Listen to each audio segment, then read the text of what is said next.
सभी सम्मानित साथियों को मेरा हार्दिक अभिनंदन है, जोहार है।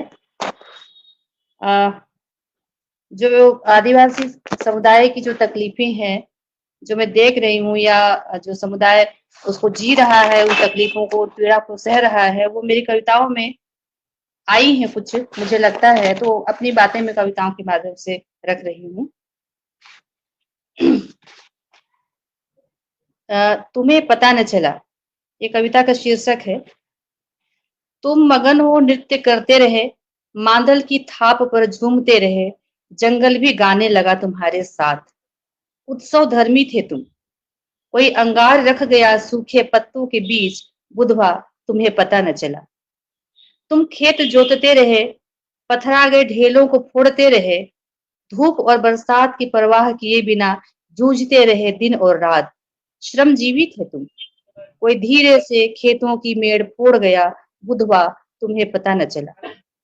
तुम बनाते रहे भित्ति चित्र, तुम बनाते रहे भित्ति चित्र, पेड़ पौधे कछुआ बंदर चिड़िया, पालते रहे गाय और बकरियां, पशुपालक थे तुम।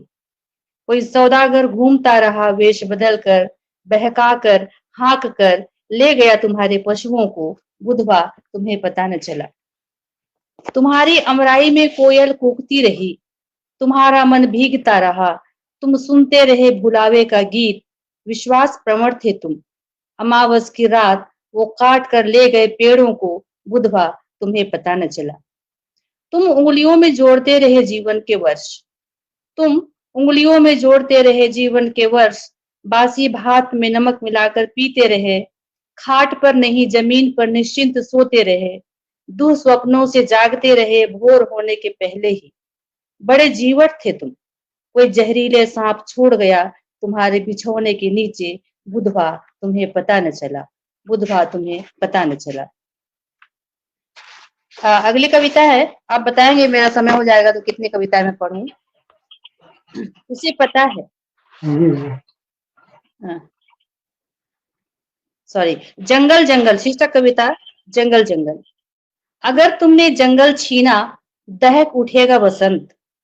अगर तुमने जंगल छीना, दहक उठेगा वसंत, बौरा जाएंगी अमराइयां, बेसुरी हो जाएगी कोयल, कैरी के बदले पेड़ों पर लद जाएंगे बारूद। कैरी के बदले पेड़ों पर लद जाएंगे बारूद, तुम्हारे छूने मात्र से हो जाएगा विस्फोट, तुम्हारे हाथ कुछ नहीं आएगा, तुम्हारे हाथ कुछ नहीं आएगा, न जली लकड़ियों की राख और नहीं कोयला। एक और कविता, सदियों का सच। तराशे हुए गोल गोल चमकते पत्थर नदी की संपत्ति है, रेत उसके हैं, सरकंडे उसके हैं, मछलियां उसकी हैं, कल कल निनाद उसका है। पूरी रात चमकते सितारों को पता है, अमावस उन्हीं का है, पूर्णमासी उन्हीं की है। सीपियों को पता है, समंदर उनका है, गर्भ में पल रहे मोती उनके हैं। तुम्हें भी तो यही पता था, तुम्हें भी तो यही पता था कि जंगल तुम्हारा है। जंगल में सदियों से बसे पुरखों ने तुम्हें यही तो बताया था। हमारे पुरखा कवि ने यही लिखा, बाघ वाले शेर वाले साथ साथ पहाड़ वाले, अजगरों से भरे जंगल, कष्टों से सने जंगल, इन वनों के खूब भीतर चार मुर्गे चार तीतर, पाल कर निश्चिंत बैठे गोड़ तगड़े और काले। तुम सोच सकते हो, तुम सोच सकते हो, अब तुम्हें जंगल का दुश्मन बताया जा रहा है। सच कहा पुरखा कवि ने, सतपुड़ा के घने जंगल, नींद में डूबे हुए से ऊँघते अनमने जंगल। और पढ़ दूं? बहुत बहुत धन्यवाद रेखा जी। हम आपके पास फिर आते हैं। तो इस तरीके से हमने देखा कि साहित्य और संस्कृति भी की भी कितनी समृद्ध परंपरा है हमारे आदिवासियों की, हमारे मूल निवासियों की। और जल जंगल जमीन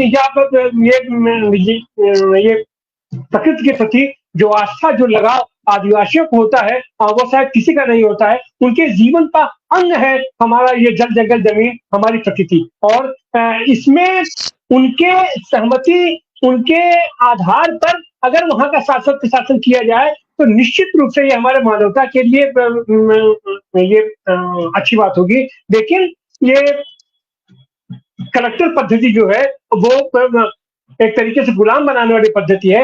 ये अच्छी बात है कि राहुल गांधी या कांग्रेस या इंडिया गठबंधन इस तरह बात कर रही है और उसको गंभीरता से बात कर रही है, तो उनको अधिकार देने की बात कर रही है। हमारे साथ सर एक मिनट दयामण वादला जी हैं। जी, एक मिनट अपनी बात मैं हाँ हाँ बोलो, बताइए बताइए। हमारे छत्तीसगढ़ में सर हंसदेव अरण्य की जो कटाई हो रही है, उत्खनन हो रहा है वहाँ। अभी फिलहाल मैं वहाँ गई थी और जो नेचर देखा तो बिल्कुल मतलब रह गई अपनी साथी की। तो कुछ दिनों तक जहाँ तक हम देख पा रहे थे पूरे एक और लाइन से जंगल खड़े हैं, पेड़ खड़े हैं, और जहाँ से खनन शुरू हुआ है, उसके बाद से हमने जहाँ तक देखा जैसे समंदर होता है, दूर तक सिर्फ रेगिस्तान ही दिख रहा था। एक कोई हरियाली नहीं थी। वो 2009-10 से वहाँ जो उत्खनन चल रहा है, इतने वर्षों में यदि कुछ होते तो आज तक कुछ तो हरियाली हो जाती, पर कोई पेड़ों के नामो निशान नहीं। सिर्फ जेसीबी मशीनें चल रही थी और सब कुछ हो रहा था, ब्लास्टिंग हो रही थी, और मतलब इतना वो देख करके लग रहा था कि यहाँ पर कितने घने जंगल थे। अब मीलों तक लोगों ने बताया कि 10 किलोमीटर तक लंबाई चौड़ाई में लाखों पेड़ काट दिए गए हैं, और गांव वाले बहुत दुखी थे और उन्होंने कहा बहुत एक वाक्य उनका बहुत मार्मिक था कि साहब बचा लीजिए।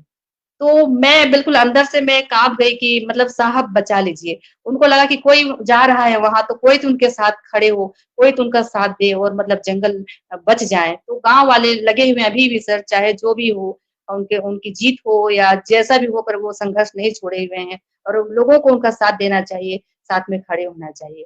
बस मेरा ये कहना था। धन्यवाद जी, सर। एक साहित्यकार का दर्द है, उसकी दृष्टि है, साहब बचा लीजिए। और वो साहब कौन है?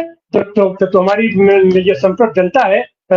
ये चुनाव अपने सिर पर है। हम किसको चुन के भेजते हैं, हम ये कैसी पंचायत बनाते हैं, जी। इस पर बहुत कुछ निर्भर करता है। दयामण